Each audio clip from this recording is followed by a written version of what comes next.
سب سے بہترین یہ ہے کہ اکٹھے رہا جائے، لیکن اگر گھر میں سکون ختم ہو جائے اور لڑائی جھگڑے عام ہو جائیں اور یہ سارے معاملات شروع ہو جائیں تو اس وقت چاہیے کہ والدین کو اعتماد میں لے کر بیوی کو لے کر الگ طور پر ہو جائیں اور سب کو الگ الگ کر دیں۔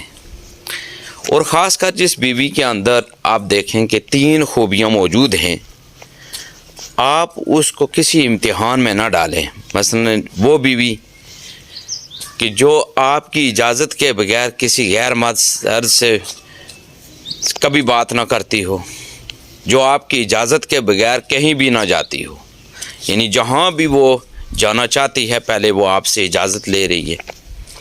اور تیسری یہ ہے کہ وہ آپ کی استطاعت یا آپ کی جتنی بساط ہے اس سے بڑھ کر وہ خرچہ نہیں کرا رہی، بلکہ وہ اپنے جتنے وسائل ہیں آپ کے پاس اس کے اندر رہتے ہوئے زندگی گزار رہی ہے۔ اور پھر یہ ہے کہ اگر آپ دیندار ہیں تو وہ آپ کا لحاظ کرتے ہوئے وہ کوئی بے پردگی یا کسی حوالے سے بھی وہ نہیں کر رہی۔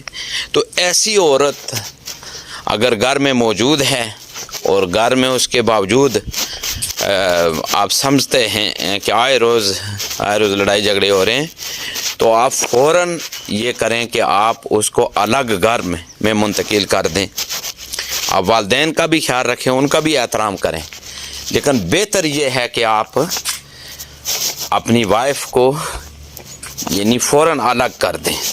اس سے یہ ہوگا کہ گھر میں سکون آ جائے گا اور گھر میں جو لڑائی جھگڑے ہیں وہ فوراً ختم ہو جائیں۔ دین کی بات پھیلانا صدقہ جاریہ ہے، ثواب کی نیت سے ویڈیو کو شیئر ضرور کیجیے۔ جزاک اللہ۔